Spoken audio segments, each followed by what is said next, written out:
Today, Iran is at the forefront of global news due to its conflict with Israel and America. Despite being overwhelmingly outmatched by the military and financial might of their foes, the Iranian people remain resolute in the face of their nation's integrity being sullied. The country's history is rich and long, but the formation of a national consciousness really gained momentum in the 19th century as nationalism came into vogue. Like much of the Islamic world, Iranian nationalism was molded by the pressures of European imperialism. Then, under the rule of the Pahlavis, the ideology would reach its zenith as greater shares of profit from its oil industry saw the country become a beacon of prosperity in the region. But nationalism's greatest blunder was always going to be its relationship with Islam, which was often trampled upon in the quest for modernization. In 1979, the conflict between these two ideological monoliths came to a head as Ayatollah Khomeini spearheaded the Islamic Revolution. Under the Qajar dynasty, Persia suffered from many of the same woes that afflicted the Ottoman Empire throughout the 19th century. However, Persia's modernization process was even slower. The increasing gap in European and Middle Eastern military capabilities became apparent when Russia resoundingly defeated the Qajars twice, forcing them to cede control of the southern Caucasus. This region had been under Persian control for centuries, and the Shahs regarded it as integral to their domain in the same light as the Iranian mainland. Nasser al-Din Shah, who ruled from 1848, brought some modern technology to Iran, but the state remained rather feudal. With a standing army of only a few thousand soldiers, the country was essentially divided into fiefdoms, where local tribal chiefs and notables would tax farms. Oftentimes, they would abuse their power, and the anger of the citizens went to the monarch and his institution. Furthermore, because he did not have the means to enforce his laws, Nasser al-Din struggled to raise revenue for the state. The country's misery was seen as a golden opportunity for the two powers who coveted Persia, Russia and Britain, in order to gain an economic foothold. As in the Ottoman Empire, concessions and capitulations infested Persia and debilitated the country. In 1872, in a move that reeked of financial illiteracy, Nasser al-Din Shah sold a concession to Baron Julius Reuter, which gave him the sole right to construct mines, railways, dams, roads, and industrial plants at the price of $200,000, which is roughly equivalent to about $5 million today, as well as 60% of the profits. British statesman Lord Curzon called it the most complete and extraordinary surrender of the entire industrial resources of a kingdom into foreign hands that has probably ever been dreamed of, much less accomplished in history. Thankfully for Iran, public outrage reached the point that the Shah was forced to back down. When the Shah tried offering the control of the entire Persian tobacco trade to a Brit in 1891, the people had had enough. It was not only the state's coffers that suffered from concessions, but the citizens as well. The Bazaris, merchants and artisans who once prospered, could not compete against these extravagant monopolies, and the selling off of an industry that employed 200,000 people stung. The Grand Ayatollah of the land, Mirza Muhammad Hassan Shirazi, issued a fatwa banning tobacco's consumption, effectively starting a nationwide boycott. Commoners, clergy, merchants, and intellectuals threw their weight behind the protests. It's said that even the Shah's wives barred him from smoking. The concession was overturned, but this event was the start of something much bigger: Iranian nationalism. The entire nation, with all of its classes and ethnicities, had cooperated to overturn a foreign encroachment. Soon the people would identify the system itself as the problem, rather than just the Europeans. The Shah was assassinated in 1896, but change had not come about yet. Instead, it took yet another concession in 1905 to cause a revolution. The new monarch, Muzaffar al-Din Shah, continued in his father's footsteps by mismanaging the country's finances. In 1901, he sold a monopoly over oil exploration in central and southern Persia to British businessman William Darcy. This deal would play a big role in precipitating the revolutionary politics of Muhammad Mossadegh some 4 decades later. To make matters worse, the new Shah took out massive loans from Britain and Russia to pay for the government's expenditure. As a result, he was forced to hand over the entire customs system to a Belgian named Monsieur Naus.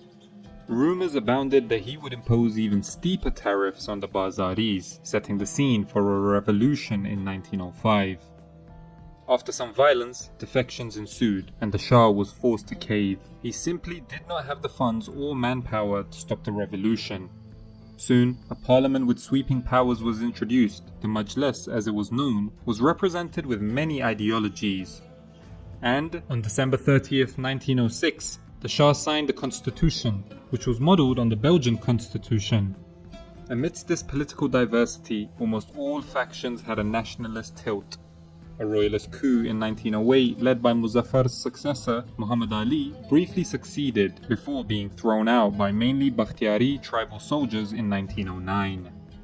But as is often the case with Middle Eastern states that initially enter into parliamentary democracy, the Majlis descended into internal conflict. The line separating the moderates and the liberals became more pronounced, as both sides dug their heels in and became less willing to compromise. The issue surrounding religiosity and secularism featured prominently. Seeing chaos reduce the central government to ineptitude, the provinces erupted in tribal warfare as various tribes and ethnicities tried to assert their own authority on their territories.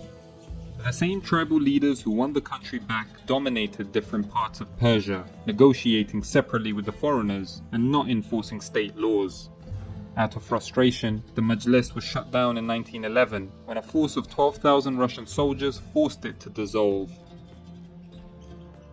The revolution might have been over, but for the desire and drive of a more representative and efficient form of governance in Iran, this was only the beginning.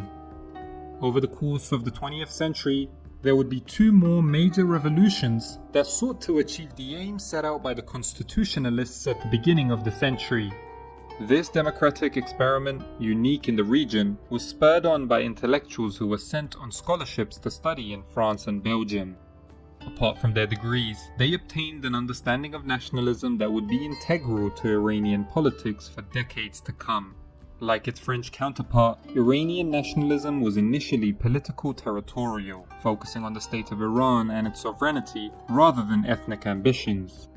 Moreover, dozens of newspapers sprung up during this 6-year period, which further spread a sense of unity and political awareness amongst Iranians from all walks of life. During World War I, Persia was occupied by the Ottomans, Russians, and British at various times. The economy was ruined, and many peasants were now forced laborers for the army, causing a famine that killed up to 2 million people.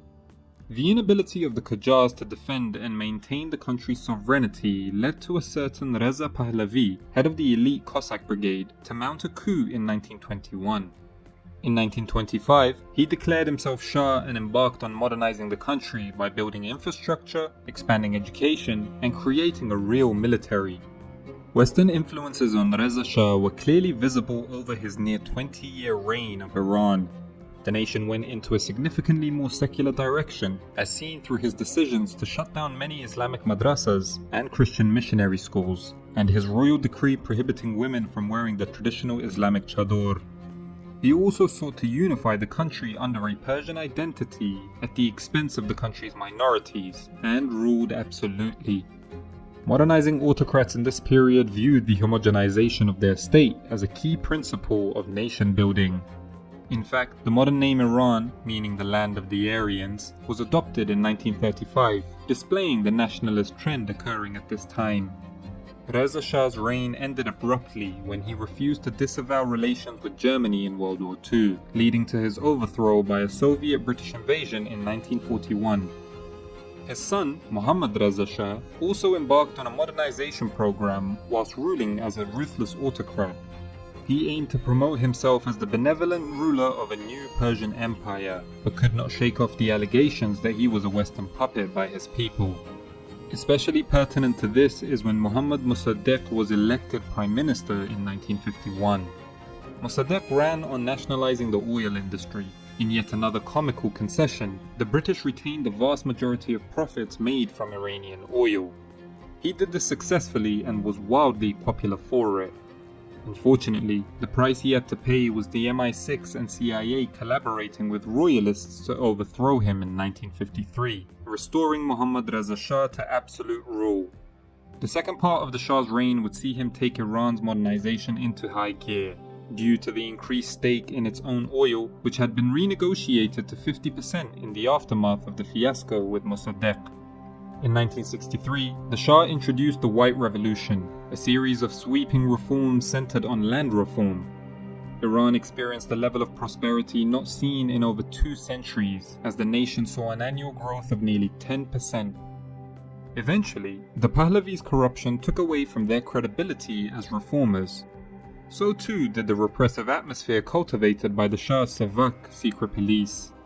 This political climate, coupled with an economic downturn in 1977, led to revolution in 1978.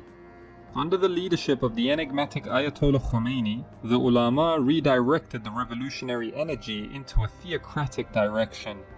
The modern Islamic Republic of Iran was born in 1979. As a result, the power of nationalism has been contained by the Ayatollah's regime. But with a history as rich as Iran's and a national consciousness as alive as in Iran, do not be surprised if nationalism makes a comeback.